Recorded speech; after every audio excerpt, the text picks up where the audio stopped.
What's going on, guys? This is Dave Heilman, aka Dynasty Dorks, and this is the SGPN Fantasy Football Podcast on the Sports Gambling Podcast Network, presented to you by WynnBET.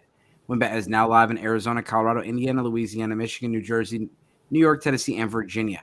From boosted same-game parlays, live in-game odds, WynnBET has what you need to win. If you sign up today, you bet $100, you're going to get $100 at sportsgamblingpodcast.com/WynnBET. That's sportsgamblingpodcast.com/WYNNBET. State restrictions apply.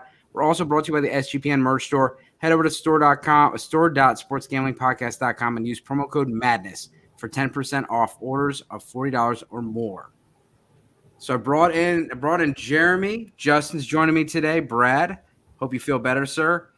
We're going to talk about NFL free agency, make some predictions, the Dynasty impact, and direct and indirect impact. Because some of these guys, if they leave, there could be some guys that are winners, and you could maybe buy low on them now.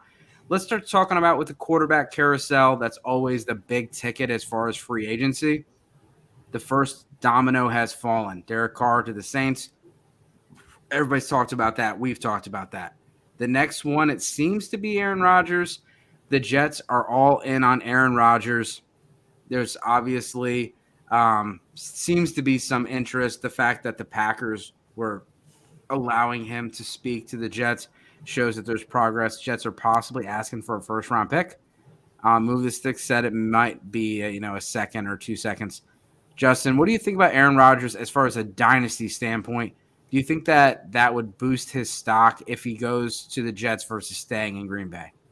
Not necessarily. I feel like his dynasty stock is, still pretty unilateral because of his age. You're not going to, invest, a ton in him regardless, whether you're just trying to, upgrade from retiring quarterbacks, or maybe you have, guys coming in like a Brock Purdy that's hurt, stacked with some aging quarterbacks.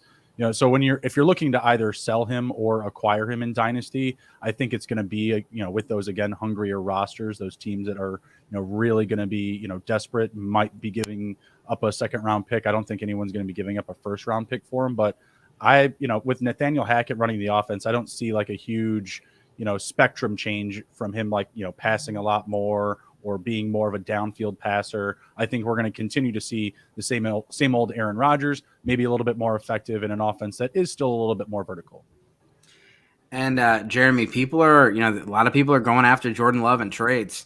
Your super flex leagues, what would you kind of gauge a value for Jordan Love? Would you accept pick 112 in a super flex league for Jordan Love right now?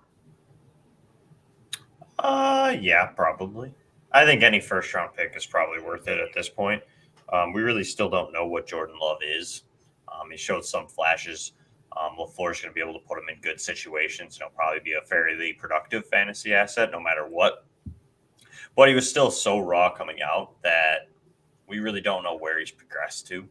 So for me, I think like 112, I'd probably hope for a little bit higher.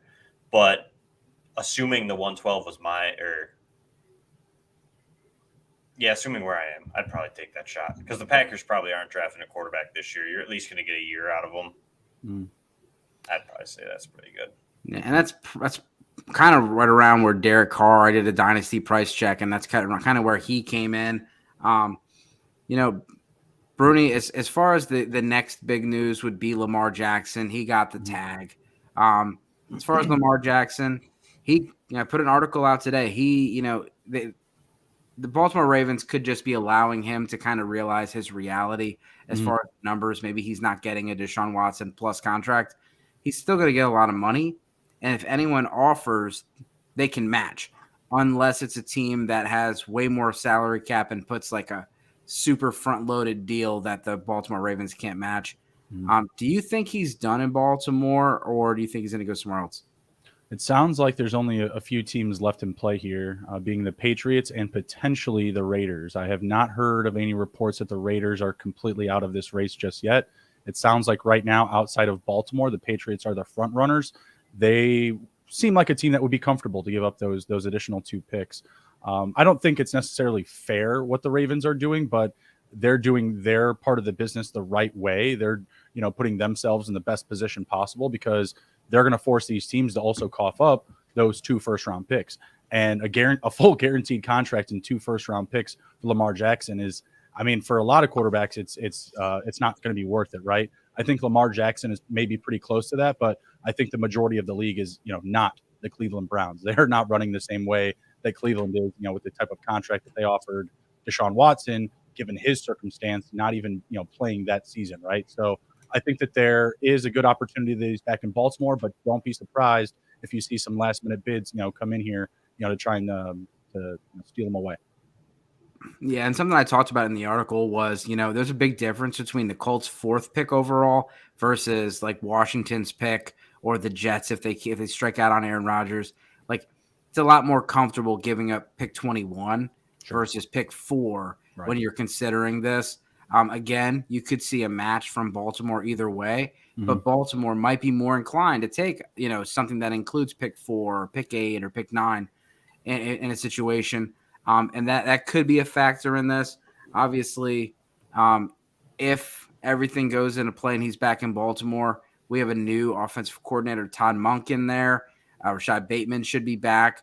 Baltimore, should be targeting receivers in the draft. If he's back in Baltimore, Jeremy, do you think he's a buy low right now?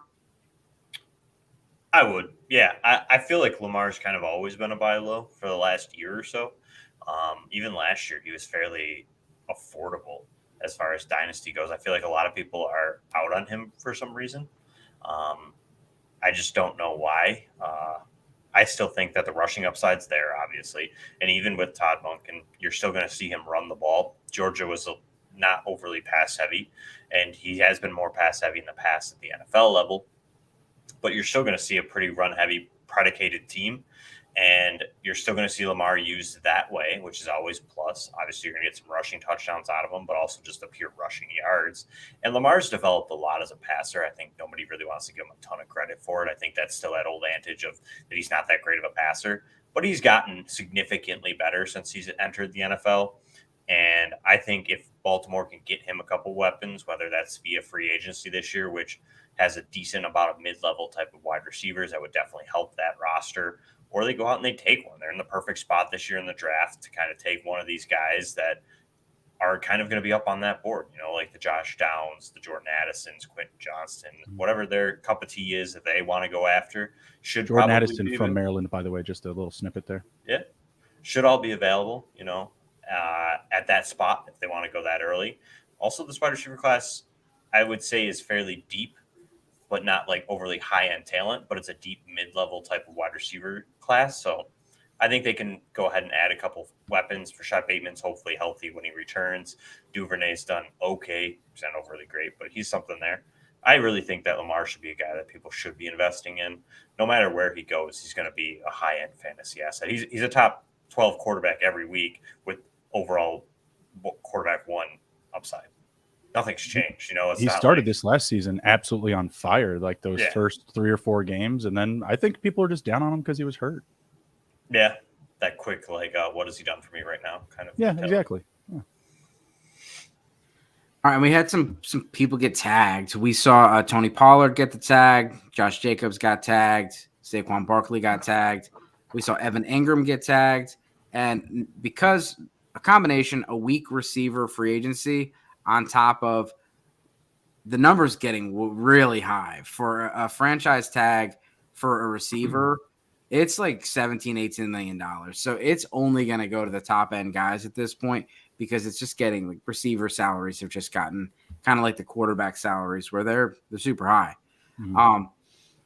Any of those guys, I mean, do you think, Bernie, do you think, Tony Pollard, what do you think about his draft stock right now? Well, I think it's going to be all predicated on, how he's going to bounce back from the injury, right? I'm seeing his ADP slip a little bit for like best ball for this upcoming season.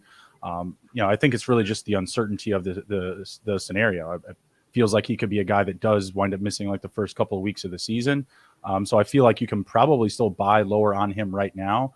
The team looks like they're going to restructure the contract with Zeke Elliott, so he's going to be back. And I think that you're going to see a similar mixture of play calling and usage that we saw from this season from both of them.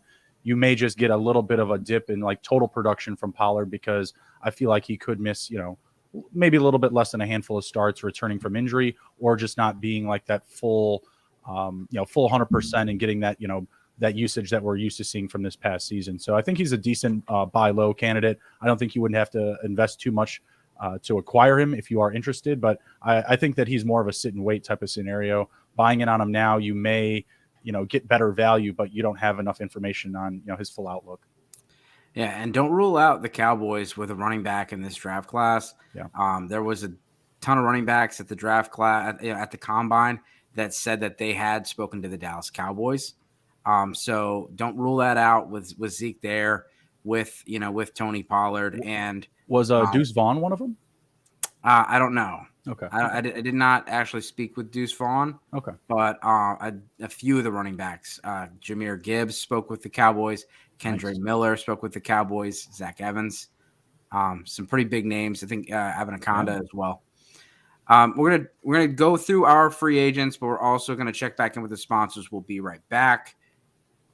WynnBET is the official online sportsbook of the Sports Gambling Podcast Network. WynnBET is active in a bunch of states, and there are tons of ways to win, including live betting, same-game parlays, aka WynnBET's Build Your Own Bet. March Madness is almost here. Plenty of ways to win, getting down on the NBA, NHL, and XFL. Sign up today, and you receive a special offer. If you bet $100, you're going to get $100. It's limited state availability. And, of course, for our DGens, only if you hit the biggest long-shot parlay of the week, you get $1,000 free credit. There's so much to choose from. All you have to do is head over to sportsgamblingpodcast.com/WynnBET.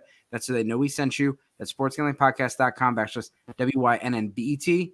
Offer subject to change. Terms and conditions at WynnBET.com. Must be 21 or older and present in a state where playthrough WynnBET is available. If you or somebody knows a gambling problem, please call 1-800-522-4700.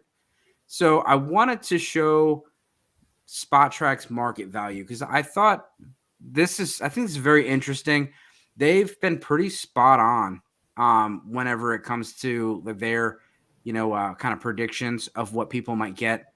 Obviously, Tom Brady's not coming back, or at least the kitten says that he's not coming back. But it looks like Taylor Heineke would be in for quite a bit of money if he got a deal somewhere. That's what their market says. But realistically, looking at Dalton Schultz being a big ticket item in free agency, I know we talked about potentially Dalton Schultz going to a few different teams. Bruni, if you had a team for Dalton, where would you put him? I like the Giants. I think that he'd fit in really well with them right now. They're obviously, pretty hungry at the receiver position. I know he's more of a lower A-dot type of tight end. He's not going to maybe stretch the seam as much, but I feel like he would fit in really well with them right now. And, the pass catching room is pretty barren. So I feel like right now he could be, really prioritized. They could give him a good contract and, kind of, sing him them songs about, getting a lot of volume, a lot of touches, a lot of targets. Jeremy, what are your thoughts about Dalton Schultz? Do you have a team for him? I'm going to say that the Lions. I think the Lions are in a big need for tight ends. Clearly pretty set at wide receiver at the moment. Amon-Ra obviously hit. Williams is going to most likely be their secondary receiver. Obviously losing Chark, but traded Hawkinson last year. You got DeAndre Swift there. Heavy run predicated team. Real good offensive line. Schultz is pretty good as a run blocker. Also does well at just kind of leaking out there to make those types of touchdown catches, stuff like that. Kind of fits that Detroit style tight end. And probably, he's going to get a good amount of money, but he shouldn't be overly expensive. And that would kind of shore that up and allow Detroit to kind of go after a quarterback or kind of take the direction out of either running back or wide receiver or defense in the first round. I'm going to keep him right there in Texas, and I'm going to put him with the Houston Texans. Something that a young quarterback needs is a safety blanket. Mm-hmm. And, you mentioned it earlier. He's a kind of a catch and fall down kind of a tight end, red zone target. He's not Evan Ingram, that kind of a yards after the catch kind of a guy. But he's a sure-handed guy. He's a good red zone target, and he's a dual threat. He, I feel like can fit really well in that offense and instantly be one of the top 2 or 3 targets in that offense, assuming Brandon Cooks is out of town. They'll probably draft somebody to go with Nico Collins there and John Mechie. But I'm going to put him there. The next guy on the list, based on the market value, is Juju Smith-Schuster, coming in at about $14 million a year for 4 years. That's pricey, but we've seen some big contracts for NFL free agents. What are your guys' thoughts here about Juju? Justin, Where do you think would be a good spot for Juju Smith-Schuster? I've been picking the Vikings. They've been talking about, cutting ties with Adam Thielen. When we've seen Juju Smith-Schuster play very well, it was obviously when he was playing second fiddle to A.J. Brown. I feel like that could be, another narrative we could follow with him to Minnesota, playing behind Justin Jefferson and an offense that is very, very vertical. I feel like it would fit his skill set. Jeremy, what are your thoughts? I like Juju. Minnesota's a good call. I feel like that's like a wide receiver hotspot at the moment. I think that they've got to take somebody or get somebody. But for discussion purposes, I'm going to go with – sorry, I'm just thinking off the top of my head. I'm going to go New Orleans. I think New Orleans is another spot that needs a wide receiver. Kind of can fit into that slot style mold. Let Olave work that perimeter as the deep threat. Michael Thomas, if hopefully can stay healthy, gives you a little bit of that inside. Again, some more toughness. Necessarily, Juju's not overly tough, but he'll go across the middle of the field, lay a shoulder or two. So I kind of like Juju there. Outside of that, a return to KC would be great, but I don't think that happens. Do you think they offer him more than they did last year? They offered him it was like $10 million in KC. Yeah. I'd say probably. Honestly, he probably returns to KC is my most likely bet. Just because I think KC needs some receivers. I don't know if they're necessarily going to go there in the draft. They're losing Hardman. Tony is hard to stay on the field. And, Mahomes targeted him a lot. They kind of liked him down the stretch. And I think I could see him re-signing. Yeah, I could see that. I did put him in a different spot. I put him with Atlanta. Atlanta's got a ton of money. They have some needs at the receiver position. They have Drake London, they have Kyle Pitts, and they have nothing else. So they're going to draft somebody, I believe, but you also got to get some veterans in there. Juju is, he's younger veteran. Feels like he's been in the league for 10 years, and he's only 25 years old. But, Juju is, he is a veteran. He is a good run blocker and, would be another big, powerful weapon out there, in Atlanta. The next guy on the list based on the market is Allen Lazard. And we're looking at 3 years, $37 million. Again, this is a market projection off of Spot Track. What are your thoughts here for Allen Lazard, Justin? I put down the Browns. Give me a receiver that can play in the cold. I think it's really underrated quality, to be perfectly honest with you. I like Cleveland or the Bills. I feel like he could go there on some team-friendly oriented contracts, be a big part of their offense. Browns are going to still pass a lot this season. Obviously, the Bills pass a lot. They got Josh Allen. Give me a nice little cold weather destination for Allen Lazard. Love it. Yeah, Allen Lazard is he's one of the best run blocking wide receivers in the game. You don't see a lot of highlight blocks, and he had a highlight block last year. I believe it was Miami, where he blocked 3 defenders in one play. It's not going to show up on the stat sheet, but that's the kind of stuff that coaches love, teammates love, and he's a guy. He battled injuries last year, so he's a little kind of on and off the field, but another guy that I like. Jeremy, do you have a spot for Allen Lazard? You kind of hit on the run blocking, and that's where I'm going to go. I like him in Atlanta or Baltimore. Both need a wide receiver. He can stretch the field at times. He also is very good in the red zone. But like you said, the run blocking can't be overstated. Both teams heavy on predicated on the run game. Both need their wide receivers to block with their run schemes. And what I think Monken's going to bring to Baltimore, it's probably still going to need some blocking receivers. Kind of like you said, should be team friendly. Allows them to go out and get some other bigger names as well. So we got Jacoby Myers next on the list. And, for some people, he's the top wide receiver in this class. He is kind of just a slot receiver. And I say just a slot receiver. There's a lot of teams that run, 11 personnel as their primary. And, with Jacoby Myers, you don't get a lot of touchdown production, but you get, a sure-handed possession receiver that can man the slot. Justin, I think you had him going to the Bears. I do. I have him going to my Chicago Bears. We need a better slot receiver than Darnell Mooney, unfortunately. We saw Mooney and Claypool in small doses together last season. I just don't trust them to not make a big move here, and it doesn't sound like we're going to be able to land DeAndre Hopkins. So this might be the best move that we could make at receiver, and his sure-handedness, his catchability is very strong. More reliable hands. I would trust him a lot more than Darnell Mooney and Chase Claypool as our first receiver. Again, it's still going to be, most likely a run first type of offense, especially a run quarterback first type of offense. So, that mixing him into that, I think would be a good fit. I think we have that big body guy in Claypool right now, and we invested a lot in him. So he should probably fill that role as a starter, as like that big X receiver on the outside. And then maybe, Mooney and Myers can kind of, cut it up in the middle of the field. Yeah. And you see, there's a lot of linemen on this. And I know for fantasy football, you don't have any linemen on your fantasy football team, but these guys pave the way for your running backs. They protect your quarterbacks and allow your receivers to get open. There's a lot of centers and interior offensive linemen that are going to be switching teams this year. So keep an eye on that. Jeremy, thoughts on Jacoby Myers? I really like him at Indy, I think. It's a team that's going to have a rookie quarterback, going to be heavy on Jonathan Taylor. But they really need a slot guy. Alec Pierce is going to be their outside edge, as well as Michael Pittman. Paris Campbell's a free agent. So they're going to need a guy in the middle. Jacoby Myers gives you that sure-handedness, and he's not going to be asked to have to do too much. And I think that's kind of perfect, kind of fit his same role that he's been there in New England for the Indianapolis Colts. I put him in Buffalo, and I know that divisionally, you guys in the past have swapped players quite a bit. Typically, it's New England stealing from everybody else, but I'm going to put him there with Buffalo. The offense did, really well when Cole Beasley was there, and he was that third down option. And they've tried to patchwork that team together as far as trying to get Emmanuel Sanders going.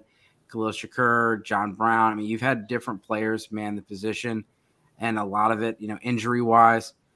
Gabe Davis last year, he was big play Gabe, or big game Gabe, but he was also big boomer bust Gabe. And all or nothing. It's always been Gabe Davis. I don't know why everybody thought it'd be different. How do you balance somebody that's boomer bust, is give him a steady Eddie like Jacoby Myers, who just doesn't drop the ball and is exactly where he needs to go? And I think with Josh Allen, he could be a monster, 90 catch guy back, like Cole Beasley was 90 catch guy with Josh Allen there. And, so that's where I put him. And I think it would improve his dynasty stock if he were to go to Buffalo. I'd like it. The only reason I'm just going to say no is probably because they're not going to be able to pay him. They're too tight. I think you'll see him take a receiver. I think they want someone more explosive. Love Jacoby Myers. He's one of my favorite guys, but just the explosiveness isn't really there. And I think they're going to go. I think the first round you're going to see him take like Josh Downs, Zay Flowers, somebody who's there, Jordan Addison if he falls. I'm going to check back in with the sponsors, and we're going to finish up. We got a lot of running backs to go through. Unfortunately, those running backs are a lot lower on this list because they just don't get paid as much. We're also brought to you by Underdog Fantasy. Underdog Fantasy is heating up for March Madness. College Pick'em is great. Is a great way to get in on the action, especially if your bracket is busted after day one. Plus, Underdog Fantasy has your favorite college basketball player props. Head over to UnderdogFantasy.com and use promo code SGPN for a 100% deposit bonus up to $100. That's UnderdogFantasy.com, promo code SGPN. All right, and as far as the next player up on the board, McCole Hardman. And so this guy is interesting. He was a little overdrafted in your rookie drafts when Tyreek Hill was, possibly going to be suspended. And then he started to show a little bit of a glimpse of hope. Then he got injured and missed the rest of the season last year. Did get a Super Bowl ring. Now he's probably going to be out of town looking for a big contract. Bernie, what are your thoughts on McCole Hardman? I have the Dallas Cowboys down. Looks like you have the same team. I feel like he'd be a really good fit there. I think that Michael Gallup could be a potential cap casualty. I think he's like the fourth or fifth highest paid player on the team right now. So if he doesn't get a restructured contract, I think they could open up some more space there and more roster utility. I don't know if they are going to attack the receiver position heavily in free agency or via trade. I know that we've heard some rumors of DeAndre Hopkins potentially being on the move over there. If they don't do that, I feel like it could be a collaboration of free agent receivers, draftees, of course, and CeeDee Lamb. I think Mecole Hardman could fit into that. His speed and his gadgetry ways that you can use him. I actually kind of, for some reason, got familiar vibes with like Tony Pollard because he's got strong legs. He's a strong runner. We've seen him also carry the ball. So I feel like they could, really, skew him up, for some creative type of action. I feel like, honestly, he could hit the market and land anywhere. I just felt like the Cowboys were a decent fit given their roster. I feel like we were looking for some of those younger receivers to boom last year. That really didn't happen. So, I think it'd be a good fit. But honestly, a player of his skill set and his speed, anyone could come and grab him. Yeah, I think it would benefit everybody involved, fantasy, the players, if we did the draft first, like the NBA. Yeah, because it's just these guys could go somewhere, but you look at the draft class. There's so many rookie receivers that are similar skill set to Mecole Hardman, and obviously appear to have a much higher ceiling. And you're paying this guy $10 million a year according to the market. Yeah, I think, and I think my Giants could be in there. I don't want to see my Giants pay Mecole Hardman $10 million a year. And we're already paying Kenny Galladay a ton of money to not play football. But Mike Kafka is, the Giants offensive coordinator. He has some familiarity with the Chiefs and their passing game. And so you could see a connection there if he's, interested. What are your thoughts on Mecole Hardman, Jeremy? I'm going to say the Eagles. We've seen him try Quez Watkins in the slot, very similar style player. Watkins has had his moments, but also Mecole Hardman, a little bit more talented, kind of gives them that deep threat. I mean, A.J. Brown and Devontae Smith can get deep, but really kind of gives you that burner in there that you can kind of use in a versatile way. I think it's something that Eagles offense was missing. They really didn't have that speed type of burner. They got to see him firsthand at the Super Bowl. So I think that could be an interesting landing spot. Yeah, and I just if Hardman goes to these teams, I don't think he's going to get this kind of money, but we'll see. Irv Smith, another guy that I'm looking at the projection going $10 million a year for Irv Smith. I have him projected to my Giants. There's a connection there with Alabama, with Brian Dable. Irv Smith is a balanced tight end. He comes from a pro style offense. He can block, he can catch. He just hasn't been healthy. And, I'm hoping you get some more of a discount here. This guy was a high draft capital guy, highly recruited guy. And, people have a lot of high expectations for him. He just has not done anything. He's obviously one of the guys that we don't expect to go back to his team after the Hockenson trade. Bernie, what do you got for Irv Smith? Revenge signing in Detroit. I know Jeremy brought up Nice. Schultz going there, but hey, I mean, you brought in Hockenson, go over to the Lions. They obviously have a big need, so revenge signing. He could go anywhere. There's a huge thirst for the tight end position. Really, everyone in the NFC North, other than the Minnesota Vikings, could use him. So maybe throw in the Packers there. But it's a very hungry position around the league. I was kind of drawing a blank, so I just thought that would be a fun pick. Jeremy? I'll go Carolina. Carolina really only has Tommy Tremble, Ian Thomas, not overly the two most dynamic tight ends in the world. Frank Wright's there. We know Frank Wright has accumulated a great batch of tight ends in Indianapolis and left that behind. Likes to use multiple tight ends. Could be a good option there to kind of help supplement DJ Moore in the pass game. I like that. The next guy on the list would be DJ Chark. Justin, what are your thoughts on Chark? He's going to demand a lot. I have him going to the Giants just because they're very hungry for the position. They could have potentially 3 or 4 receivers walking. Right now, they only have Isaiah Hodgins and Wan'Dale Robinson, who I think still holds an injuries designation. And I feel like he could demand a lot. They still have a fair amount of cap. Also could see a team like the Falcons. They have a fair amount of cap. The Bears do as well, but I just don't know if he fits well with them. They're not a downfield passing team, so scheme-wise, I just don't feel like he fits. So I like the Giants. They're just very hungry for the position, have a lot of cap. Yeah, Giants fans have a little PTSD about Detroit Lions receivers going over there. But yeah, no, I like that. I like that fit. If I, as a Giants fan, especially looking at this price tag versus Mecole Hardman, give me Chark. Yeah. Jeremy, what do you got? I like Atlanta. I'm just gonna keep it short and simple. I think Atlanta's a good spot. Gives them a good opportunity. Kind of similar in a way to Drake London as far as a deep threat goes, but they've got a lot of money and they need some playmakers there. I'll go with Atlanta. I'll throw a curveball on here. Put him on the Baltimore Ravens and then move Rashad Bateman into the slot as the big slot and improve two guys with one. But Chark, I think, is one of the guys that made himself some money at the end of the year last year. I don't think Frost Monroe is going to garner too much. Mike Gesicki, I don't think he's going to garner too much. Do you guys have anything on either of those guys? I'd like to talk about the running backs. Yeah, I mean, I think they're worth trying to grab in Dynasty. You know what I mean? Like, I'm not looking to pay an arm and a leg for them, but they're guys that I'd probably try to grab right now before they sign somewhere. See if you can get them fairly cheap. They're going to get signed. Both are very athletic. Both can be weapons in the pass game. They're going to be somewhere. They'll probably have some value at some point in the near future. So if you can get them pretty cheap, I'm in on it. Yeah, I had Gesicki going to the Titans. Really, anywhere again where you're just hungry, they can convince him that he's going to, be included in the offense and obviously get a contract. I think that most feel that Mike Gesicki was mismanaged and underused in Miami. He could have been a bigger part of that offense. So I think he's in line for a big bounce back season. I agree with Jeremy's sentiment. Buy low on him now before he does sign, and that draft stock or trade value cost is going to go up. So I want to bring up David Montgomery, and I also want to bring up Khalil Herbert. So, Justin, you have Montgomery going back to the Bears. Mm-hmm. What are your thoughts on Khalil Herbert? Should someone sell high on Herbert right now going into free agency? No, I don't think so. I think that you should probably hold Khalil Herbert because I think that even if they do bring back David Montgomery, which may not happen, there's still a bevy of running backs still available in the market.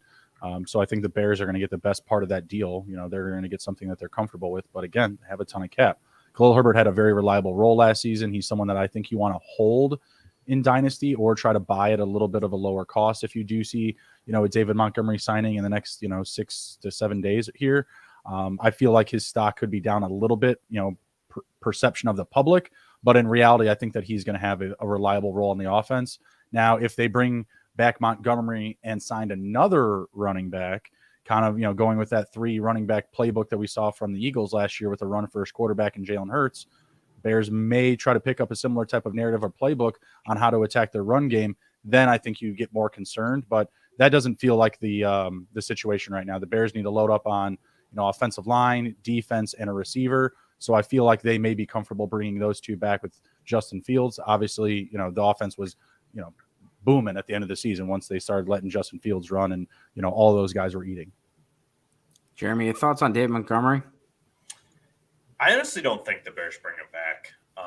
I think that they kind of made it a point that they liked Khalil Herbert. I know they kind of like that tandem. But I think they're going to save themselves a little bit of money. I think they draft somebody. And that's the thing. These free agent running backs are going to have a heck of a time getting a contract, I think, just because this class is deep and it's good. And a lot of them kind of fit the same mold that these guys are in. And David Montgomery kind of didn't live up to necessarily the hype that we've seen as a fantasy asset. I mean, he's had a good couple of years as far as volume, but he's not the most explosive. I think he's going to end up somewhere else. It's a guy that I'm definitely going to try and acquire because I think he lands in a spot that he's going to see a decent role, whether that's Carolina, whether that's Atlanta, whether that's somewhere that he kind of steals a guy that we really want something from, possibly Denver, like Javonte Williams probably is not going to be ready week 1. You could see Denver looking for one. You could see him end up in Detroit instead of Jamal Williams as a DeAndre Swift counterpart. Like, there's going to be value, and he's a guy that I'm going to be looking to acquire just because I still think he's underrated for what he is. I just don't think he returns to Chicago. So I definitely am also not moving Khalil Herbert because I think Herbert's a big part of their plans moving forward. Yeah, and I like Herbert. I scooped him up in a lot of leagues last year. Eventually, people started getting smart to it and kind of had the same idea. But, you see here, if he gets the contract that's on the board, it's a lot more affordable, and they might be interested. But yeah, you can see him going to a lot of different places. And again, if he's so nice, if we had the draft ahead of time versus Dave Montgomery signing somewhere, looking really, really good, and then they draft a running back behind him. Right. Miles Sanders, he started to show up, and then in the Super Bowl, he went away. So I think that tells you all that you need to know about how Philadelphia feels about Miles Sanders. He could come back there if he's willing to accept that role, and find out he's not going to get a whole bunch of money elsewhere. But he could be one of these guys that if Miles Sanders goes and lands a starting job on the Miami Dolphins or one of these other teams, he could be exciting. Justin, where do you have him going?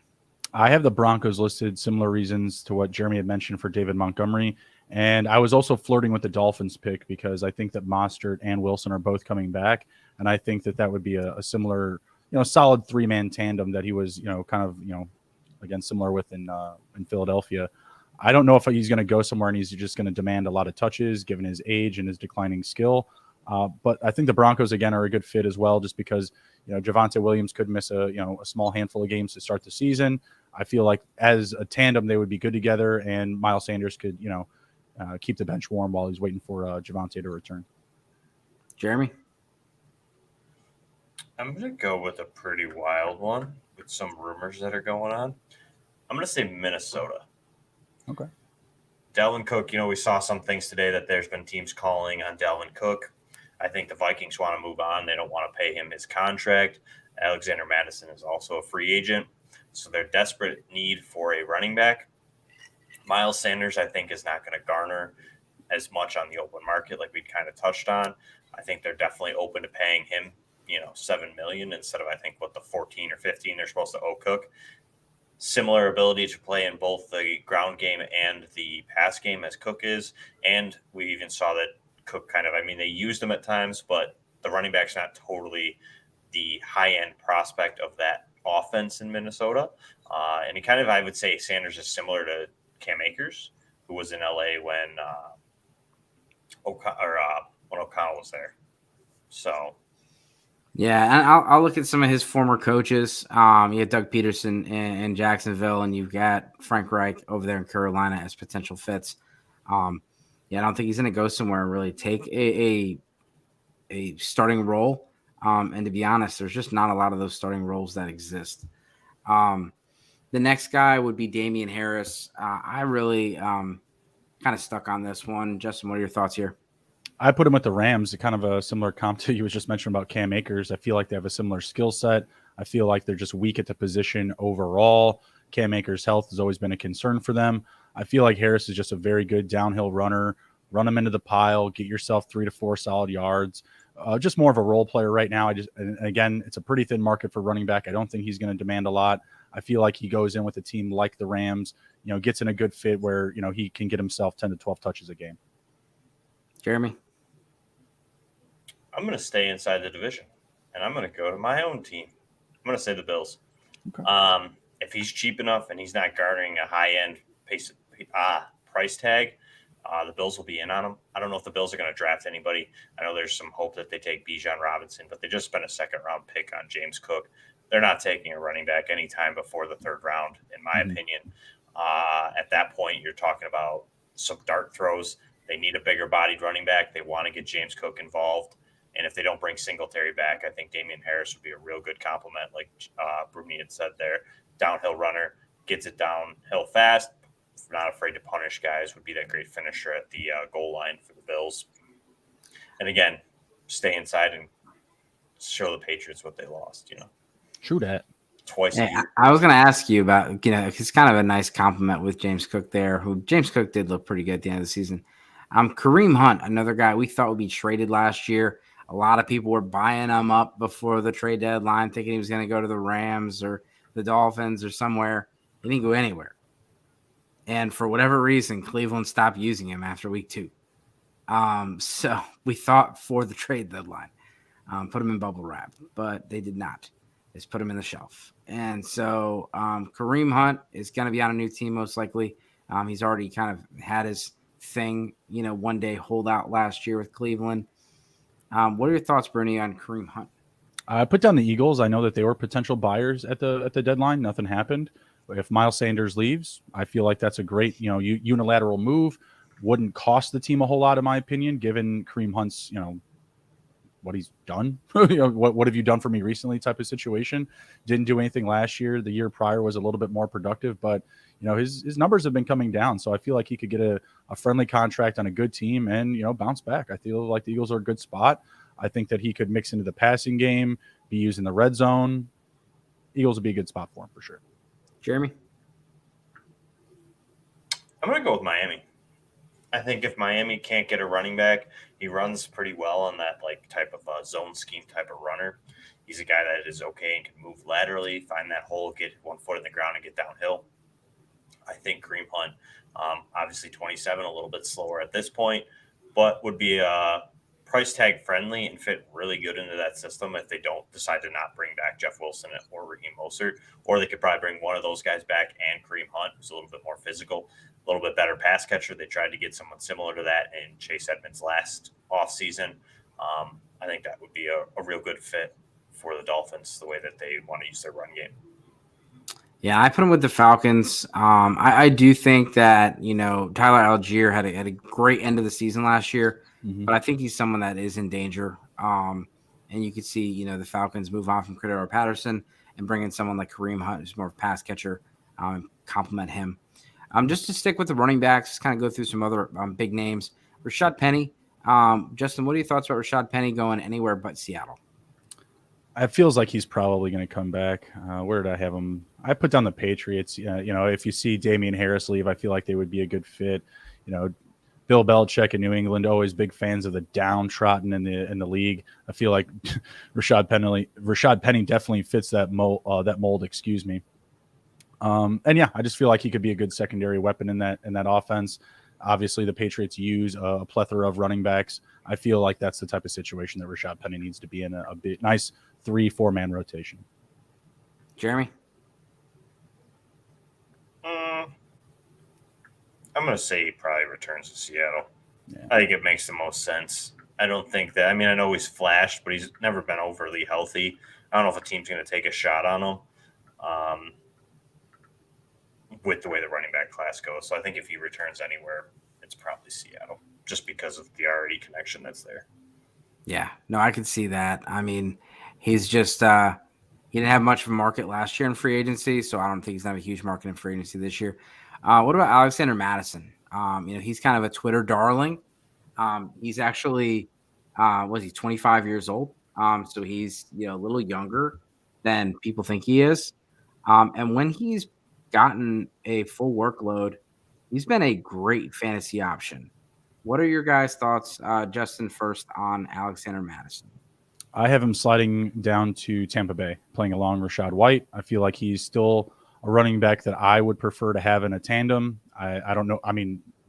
Correct me if I'm wrong. Do you guys think he should be a 20-touch, game player? Jeremy, what are your thoughts? I think so. I think he could handle it. He's done it in small sample sizes, but he's done it. I don't think he's going to – I don't know. I think we'd have to see it over a long season, but, from what he's shown us, he can handle it. He's done it for small sample sizes, so – do I think he's probably – I could see him flaming out. I'm not going to, put all my chips in one basket, but I'd like to see it. But I don't know if you're going to get there anyways. You're going to have tandems. I feel like that's the thing now at the NFL level. Everybody wants a tandem, and it makes the sense. It's probably better for these players too. I know they all want to be in there, but adds career longevity. They might not get paid as much, but you might be in the league a little bit longer just because you're able to kind of be that side of skill set. Right. I don't see him as that guy personally. We have seen it in small doses, but I've never really been extremely high on Alexander Mattison. I always felt like his fill-in production was somewhat flash of the pan oriented, just because the offense has been, set up for Dalvin Cook. So obviously, they're going to have some things in play to make the running back look good. And there's definitely been times where he's looked like he's had a better burst than, say, Dalvin Cook, but not so much like the nuance and skill at the position, I would say. Like I said, I think he'd fit good in with Tampa Bay. Obviously, they have a bigger question to answer at quarterback, and I feel like they're still going to need to add another running back to that room. I think he would be a good fit alongside Rachaad White. Again, not commanding, the huge bulk of the offense for the running back position, but definitely would be involved more so than he was in Minnesota, and we would see him shine probably more so. I put him in, if he's going to get a starting role, I think there's two spots. One, He stays in Minnesota, and Minnesota moves on from Dalvin Cook. Mm-hmm. They could draft a running back to go beside him. It doesn't mean he's going to get the whole thing to himself. But we saw with Dalvin Cook, it was a different offense this year, and Alexander Mattison cut into Dalvin Cook's workload, and Dalvin Cook actually played an entire season for once. And so they could have a similar approach bringing someone in. The Minnesota Vikings were another team down at the Combine, was very popular in regards to the running back position and the rookies. But the Miami Dolphins, you put him down in Miami, having him have a large portion of that backfield, I think he offers a dual threat. He's a big enough running back that he could command 20 carries a game, but you don't even need 20 carries. I'm looking for 15. I want 15 touches a game. 15 touches a game, that's about 250, 260 touches a year. That is more than enough to be fantasy viable. If he gets a little bit more than that, then we're in good shape. And this guy's got a lot of tread left on the tires. He's been primarily a backup for the last 4 years, but he offers good size. And you look at this running back class, as good as it is, there's not a lot of guys that are even that size. And so when you're looking for someone that's going to come in more of the carries, you're looking for some of these bigger backs. I think if they can find, and he's not going to command a whole lot of money. And for whatever reason, he's not on this list, but we all know he's going to be a free agent. The next guy that I want, he's a restricted free agent. That's probably why. Oh, he's a restricted free agent. Okay. I believe he's restricted. Yeah. Well, that would make more sense. The last guy I want to talk about was last two guys, Jamal Williams, Leonard Fournette. Mm-hmm. What are your thoughts here? What do you guys think about Jamal Williams, Jamal Williams, and Justin Fournette? I'm going to say Jamal Williams returns to Detroit. I think that they liked that setup and that tandem there. I know it was annoying for anybody who has DeAndre Swift on their fantasy team, but I think it's to the point now that I know we don't like to pinpoint injury prone, but DeAndre Swift can't finish an entire season. Unfortunately, so talented, but he's just not holding up to the NFL level, at least at this moment. Jamal Williams had a great season. I mean, although most of his fantasy points came from touchdowns, he was still productive when he touched the ball. I mean, he wasn't like blowing the doors off anybody, but he kind of gives you that Dan Campbell vibes of biting kneecaps and just running people over. Great locker room presence for them. He'll probably return there on a decent contract. I don't think he'll probably overcharge them, to be honest. He'll probably want to go back possibly, and I think that just makes the most sense. It's not going to be best for fantasy value, but I think that's probably where he ends up. Yeah, I had Fournette go into the Ravens. I'm not in love with Gus Edwards. I know that they had extended him, but I feel like they can either restructure or get out of that contract. J.K. Dobbins should be back. I feel like Dobbins and Fournette would be a very good tandem. Dobbins, very good downhill runner. You could use Fournette in the passing game, really, scheme him up creatively in the playbook. And, I know everyone's really down on Leonard Fournette right now. I'm loving his ADP on these best ball drafts on Underdog. He's going like in the double-digit rounds coming off an RB2 season. He's had 72, 68 receptions his past 2 seasons. I think there's plenty left in the tank for playoff Lenny. Get him on a healthy playoff team. I say the Ravens, but again, he could end up anywhere in a tandem. I also like the Falcons. Yeah. Can I give you my spot quick? Yeah. I'll get you out of here quick. New Orleans. Bet he returns to Louisiana. There you go. Alvin Kamara suspension. Stays relatively close to Tampa. Could just get rid of Kamara at this point. Yeah. No, I had New Orleans down for my pick for Fournette, but I do think that the Buffalo Bills would be very interesting for both of these guys to give a hammer so they don't have to use Josh Allen as the hammer in the red zone. But I think those guys would be very interesting. A few more players. I know we're getting towards the Deonta Foreman. I know they said they want to bring him back in Carolina. He's someone that you can probably get on the super cheap. Is that someone you guys would be interested in right now? Yeah, I think he's going to come back. I think he's going to have a similar workload with Chuba Hubbard. I think the only concern would be if they bring in another guy, and they've said as much. Like, yeah, we want Deonta Foreman back, but We also want like 3 guys running the ball consistently and touching the ball at the backfield. So I think if that domino falls, then you're a little bit more concerned. But I don't think if you're hungry at running back right now, and you want to spend like a third, late second, I think that could definitely get it done easily. I asked Zach Charbonnet who he met with, and he said Cincinnati, Seattle, Carolina, and there was another team. I forget who it was. Well, that's a handful of teams still. So, but I thought Carolina was interesting. That is. Jeremy, we got Hayden Hurst. We left him out. He's probably the best fantasy football option behind Dalton Schultz out of this list. If he leaves the Bengals, where do you think he would go? If he leaves Cincy, I'm going to say... I put him in Carolina. Yeah, I already gave them somebody. Can't do that again. I'd like him in Carolina. I think he could go there. I'm going to say...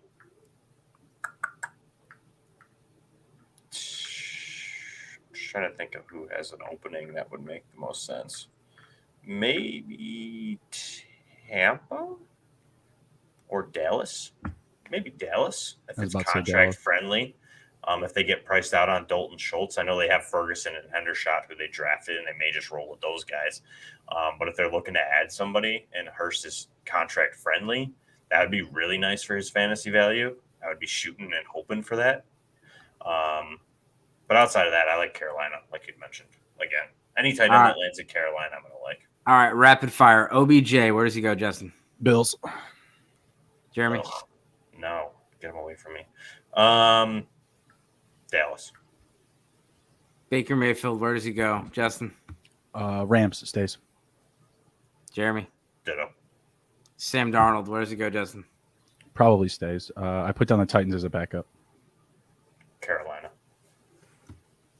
Carson Wentz. Justin. Buccaneers. Jeremy. Oh, shoot. I don't remember who I have. God, this is too fast. New England. Jimmy Garoppolo. Big one. We missed that one. Justin. Colts. Jeremy. Raiders. Gardner Minshew. Justin. I screwed that up. He's the Colts. Raiders is for Jimmy. Sorry. Screwed that up. Colts for Gardner. I like it. I agree. Good guy to season their rookie. Mm-hmm. And we're out. All right. Everybody, thanks for tuning in. Make sure you like, subscribe, follow our guest, Jeremy, at PopesFFH. And as always, good luck this season.